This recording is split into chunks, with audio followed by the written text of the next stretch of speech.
ड्रामे के next episode में आप लोग देखेंगे कि कहकशां के साथ इतना सब कुछ हो गया, उसके बावजूद उसकी ना तो अक्ल टूटी और ना हिस्सेत। वो अब भी इस बात पर अड़ी हुई है कि हरीम की वजह से उसका बेटा फाइज उससे छिनने को है। यहाँ तक कि वो लाइबा से ये कहती है कि जो औलाद माँ बाप की नाफरमानी करती है और उसकी बात सुने बगैर उसे छोड़कर चली जाती है, उसके पास कुछ भी नहीं रहता। फ़ाइज़ जो कि सच्चाई जान चुका है कि हरीम बिल्कुल बेकसूर है और जो कुछ भी किया है उसकी माँ ने किया है, वो इतना मजबूर और बेबस हो चुका है कि वो हरीम के पास जाके माफ़ी तक नहीं मांग पा रहा। इस कदर शर्मिंदगी का एहसास है उसे कि वो अपनी ही नज़रों में गिर चुका है और ये सोच रहा है कि किस तरह से वो जाकर हरीम से माफ़ी मांगे। जिस तरह से उसने उस पर बेतहाशा इल्ज़ामात लगाए और बग़ैर सोचे समझे उसके किरदार पर इल्ज़ाम तराशी की। आखिरकार कहकशां की तमाम तर हकीकत फ़ाइज़ के सामने खुल ही गई। नासिर जाने से पहले वो तमाम तर हकीकत फ़ाइज़ को बता कर चला गया कि जिसकी बिना पर हरीम फ़ाइज़ से जुदा हुई थी।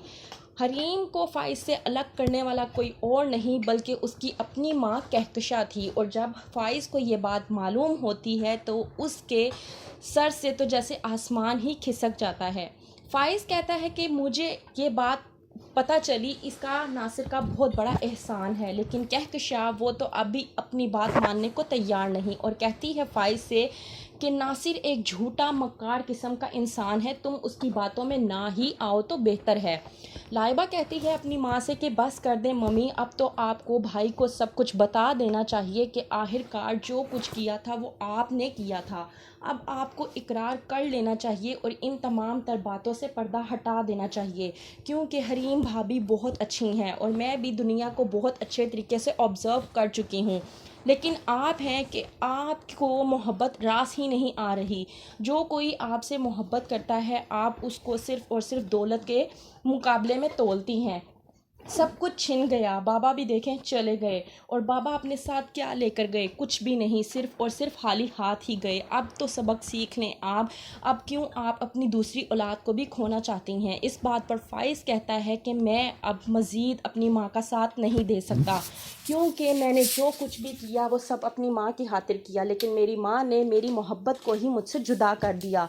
लेकिन अब मज़ीद ऐसा नहीं होगा। फ़ाइज़ जाता है मुदस्सिर के पास और बात करता है, कहता है कि अगर मैं हरीम को छोड़ दूं तो क्या आप उसको अपना लेंगे?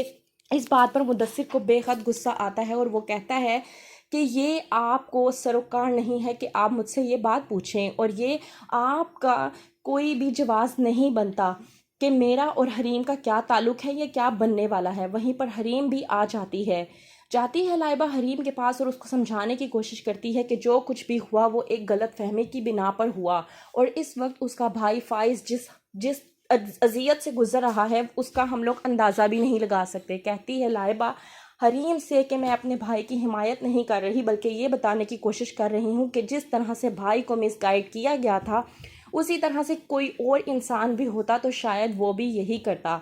तो क्या करेगी हरीम? क्या फ़ाइज़ को माफ़ कर देगी और वापस उसे अपनी ज़िंदगी में जगह दे देगी? क्या होगा आगे जानने के लिए देख